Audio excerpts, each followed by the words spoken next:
Cordial saludo, mi nombre es Ana Milena Ortiz Madera, estudiante de la Universidad de Córdoba, y esta vez estaré aquí hablándoles un poco sobre el prestigio lingüístico. Bueno, los puntos que vamos a tocar para esta exposición es primeramente la definición de prestigio lingüístico, las tipologías de prestigio lingüístico, prestigio y educación, causas del prestigio lingüístico y por último las conclusiones. Comencemos.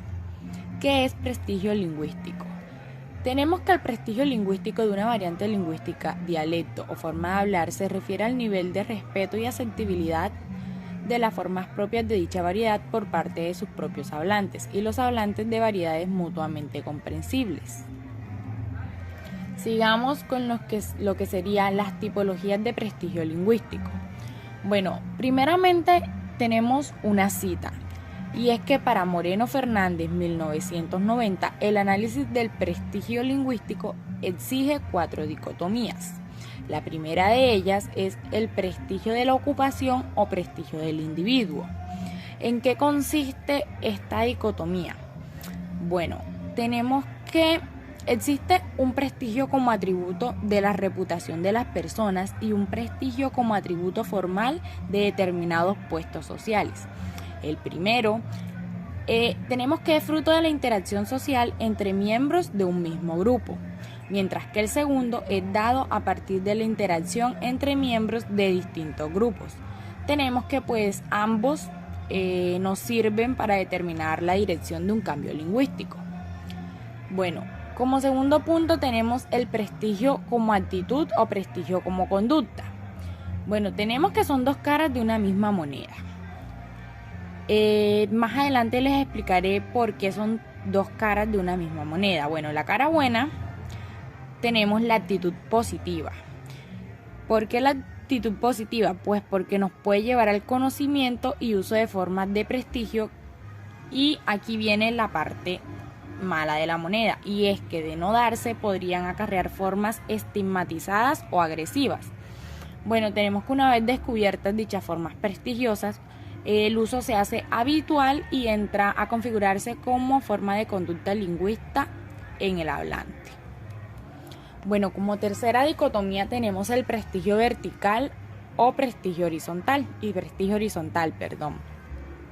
El concepto de prestigio y de los fenómenos sociolingüísticos en los que se ven implicados en él no siempre están relacionados con paradigmas como la riqueza, la clase o el poder, pues estos digamos que no son aspectos determinantes para considerar una lengua, dado que una variedad de la misma o un uso específico como prestigioso. Bueno, tenemos que el prestigio es un proceso que funciona con un grado de mayor o menor conciencia entre clases sociales, entre individuos que tienen el poder y los que no lo tienen. Bueno, tenemos que el prestigio puede ser vertical si funciona entre clases y externo si funciona entre grupos sociales. Esto lo justifica la imitación de las conductas de las clases altas por parte de las clases medias.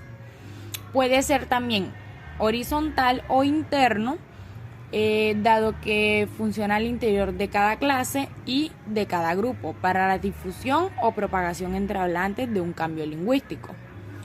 Cuando el prestigio es interno, posee una mayor trascendencia desde el punto de vista práctico que el prestigio externo. Bueno, como última dicotomía planteada, tenemos el prestigio sociológico o prestigio lingüístico. Las dificultades que presenta la interpretación o análisis del prestigio nacen a raíz de las interferencias que se dan entre el prestigio sociológico y el prestigio lingüístico. Tenemos que es necesario aislar a cada uno y saber qué peso ejercen por separado y conjuntamente en los fenómenos sociolingüísticos. Sin embargo, es claro que los dos están íntimamente relacionados, pues el prestigio sociológico se manifiesta a través de los usos lingüísticos de los miembros de un grupo social. Bueno, seguidamente veamos lo que es el prestigio y educación. Son dos términos muy importantes y relevantes. Veamos el porqué. Bueno, tenemos que tal vez uno de los conflictos que se enfrenta dentro del proceso de enseñanza-aprendizaje de lenguas y en particular de la lengua materna es el hecho de sortear las preferencias sociolectales de los hablantes y la imposición del uso prestigioso que prefiere la institución o la academia. Tenemos que el dominio del habla corriente es el punto de partida del conocimiento de la realidad y la puerta de entrada del habla académico. ¿Qué quiere decir esto? Pues que primero debemos manejar el habla cotidiano, el que comúnmente utilizamos, pues para después hacernos dueños o adquirir el habla académico. Un claro ejemplo de esto que acabo de decir es que, bueno, en algunas instituciones se presenta de que los profesores, no todos, pero sí algunos, se preocupan por imponer a los alumnos los usos considerados de mayor prestigio, en este caso haciendo alusión a lo que sería pues el habla académico. Y en cierto modo estigmatizan otros sin tener en cuenta que el dominio del habla corriente, el habla común, es el punto de partida del conocimiento, como ya lo había dicho. Bueno, un ejemplo de esto es cuando se exige la conjugación de verbos con el pronombre vosotros. Por ejemplo, vosotros estudiáis, aunque en la realidad de Latinoamérica, ni el mismo profesor utiliza la forma. Entonces ahí es donde surge la pregunta, ¿norma o prestigio? Tenemos que las instituciones escolares se empeñan en rechazar el voceo con sus formas prenominales y verbales, tildándolas, de muestra de mala educación, y pues nos tratan de imponer el tuteo como forma de tratamiento, en este caso no solo correcta, sino prestigiosa. Otro dato muy importante es que es conveniente hacer investigaciones que no solo describan la lengua como tal, sino que establezcan índices relativos de prestigio y estigmatización a fin de ponerlas al servicio de la educación.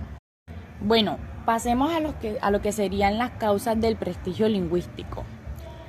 Tenemos que la primera de ellas es la causa religiosa. Tenemos que todas las religiones tienen sus registros y estilos característicos que constituyen el lazo de unión entre sus miembros. Por lo general, esto vendrían a ser las lenguas supranacionales. Un ejemplo claro de este tipo es el latín, pues cuya vida e importancia posterior al Imperio Romano se debe como lengua viva a las necesidades religiosas de los cristianos. No hace más de medio siglo que las celebraciones religiosas del catolicismo se pronunciaban en latín. Como segundo punto tenemos las causas culturales. Bueno, aquí nos encontramos que en la actualidad la palabra cultura tiene dos acepciones, una antropológica y otra tradicional. La primera, siendo la antropológica, define la cultura como el conjunto de costumbres, hábitos, tradiciones y modos de vivir que cualquier grupo social, sin importar su adentro o retraso en cuanto a las costumbres actuales.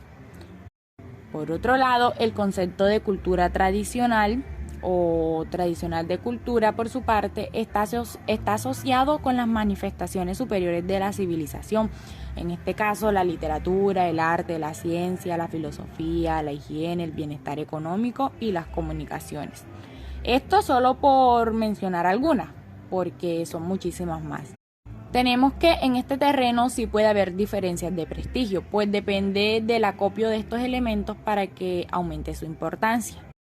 Pasemos a las causas de tipo político. Bueno, una nación a medida que aumenta su influencia política tiene mayor necesidad de comunicarse con los pueblos desconocidos. Tenemos que el intercambio es recíproco, lo que hace aumentar el número de hablantes de esa lengua.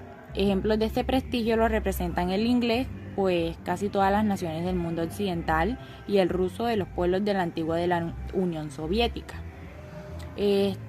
Bueno, está el caso de Estados Unidos en la actualidad, como ya lo había mencionado. Bueno, pasemos a las causas geográficas y sociales. Las causas geográficas influyen en cuanto a la extensión territorial y las sociales por el número de hablantes. Todo aumento por lo general supone mayor prestigio. El geográfico puede originarse por la conquista, colonización o anexo a los nuevos territorios, en el caso de España y Francia. Bueno, tenemos el aumento social se da como consecuencia de la explosión demográfica. Ejemplo clásico de este es China y sus 800 millones de habitantes. En los dos casos se puede hablar de estos países tienen mayor prestigio lingüístico que otros que carecen pues de estas peculiaridades, de estos aspectos, que ya sería lo geográfico y lo social. Y bueno, como manera de conclusión tenemos que después de